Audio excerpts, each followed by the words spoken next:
ಹೊತ್ತ ಈ ಮದುವೆ ಮನೆ ನೆಂಟ್ರೂಟ ದೈದರಿಕೆ ಎಲ್ಲ ಮುಗಿಯೋಷ್ಟೊತ್ತಿಗೆ ಮಳೆಗಾಲ ಶುರುವಾಗೇ ಹೊತ್ತು. ಈ ಬೇಸಿಗೆಲಿ ಸರಿ ಎಲ್ಲ ಬೆಂದು ಬಂಗಡೆ ಮೇನ್ ಥರ ಆಗಿದ್ದು. ಮಳೆ ಬರಲಿ ಅಂತೇಳಿ ಕಣ್ ದೇವ್ರಿಗೆ ಕೈ ಮುಗಿತಿದ್ದು. ಈಗ ಮಳೆ ಬಂದ ಕೂಡಲೇ ಆ ಕೆಲಸ ಆಗಲ್ಲ ಈ ಕೆಲಸ ಆಗಲ್ಲ ಅಂಥೇಳಿ ಎಲ್ಲ ತಲೆ ಮೇಲೆ ಕೈ ಹೊತ್ಕೊಂಡಾರೆ. ನಾನಂತೂ ಇಂತೂ ಎಂಥದೋ ದಬಾಯಿಸಿ ಎಲ್ಲ ಕೆಲಸ ಮುಗಿಸಿ ಆಗಿದೆ. ಇನ್ನೊಂದು ಚೂಚೂರು ಕೆಲಸ ಪೆಂಡಿಂಗ್ ಅದಾವೆ, ಅದು ಮುಗೀತದೆ ಇನ್ನೊಂದು 2 ದಿನದಲ್ಲಿ.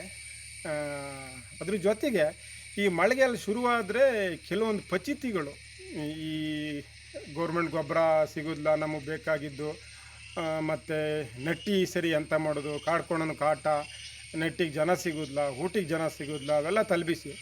ಅದ್ರ ಜೊತೆಗೆ ಈ ಶಾಲೆಗೆ ಹೋಗೋ ಮಕ್ಕಳಿಗೆ ಒಂದು ಸಮಸ್ಯೆ ಅಂದರೆ, ಇತ್ತೀಚೆಗೆ ಈ ಸಮಸ್ಯೆ ಇಲ್ಲ, ಆದರೂ ಕೆಲವು ಟೈಮ್ ಏನಾಗ್ತದೆ ಅಂದರೆ ಈ ಶಾಲೆಗೆ ಹೋದ್ಮೇಲೆ ಮಕ್ಕಳಿಗೆ ಮಳೆ ಜಾಸ್ತಿ ಅಂತ ರಜೆ ಕೊಡೋದು.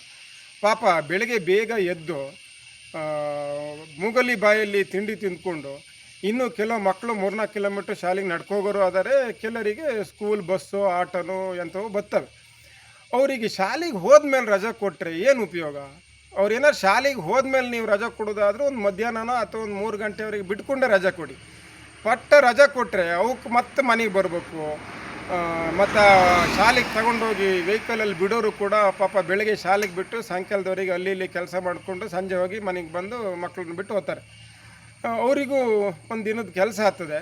ಇಲ್ಲ ಅವರು ಅಲ್ಲಿ ಇಲ್ಲಿ ತೋಟ ಗದ್ದಿಲೋ ಅಥವಾ ಯಾವುದೋ ಅಲ್ಲಿ ಇಲ್ಲಿ ಕೆಲಸ ಮಾಡ್ತಾಯಿದ್ದರು ಓಡೋಗಿ ಮಕ್ಕಳನ್ನ ಕರ್ಕೊಬರ್ಬೇಕು, ಆ ಪಚಿತಿ. ಹಾಗಾಗಿ ಈ ಸಂಬಂಧಪಟ್ಟವರು ಶಿಕ್ಷಣ ಅಧಿಕಾರಿಗಳು ಅಥವಾ ಶಾಲೆ HMಗಳು ಅಥವಾ ಕಮಿಟಿಯರು ಅಥವಾ ಏನು ಶಿಕ್ಷಣ ಮಂತ್ರಿಗಳೇ ಆಗಲಿ, ಈ ಮಳೆ ಬರೋ ಮುನ್ಸೂಚನೆನ ರಿಪೋರ್ಟನ್ನ ಹೆಂಗೂ ವರದಿ ಕೊಡ್ತಾರಲ್ಲ, ಅವ್ರ ಹತ್ರ ಸ್ವಲ್ಪ ವರದಿ ಸರಿಯಾಗಿ ತಗೊಂಡು ಕರೆಕ್ಟಾಗಿ ಹಿಂದಿನ ದಿನನೋ ಅಥವಾ ಬೆಳಗ್ಗೆ ಕಪ್ಪಲೆ ರಜೆ ಕೊಟ್ಟರೆ ಮಕ್ಕಳಿಗೂ ಒಂದು ಒಳ್ಳೇದಾಗ್ತದೆ.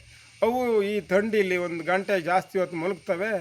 ಈ ಮಕ್ಕಳನ್ನ ರೆಡಿ ಮಾಡಿ ಶಾಲೆಗೆ ಕಳಿಸ್ತಾರಲ್ಲ ಅಮ್ಮಂದರು, ಅವರು 1 ಗಂಟೆ ಜಾಸ್ತಿ ಮಲಗ್ತಾರೆ ಪಾಪ.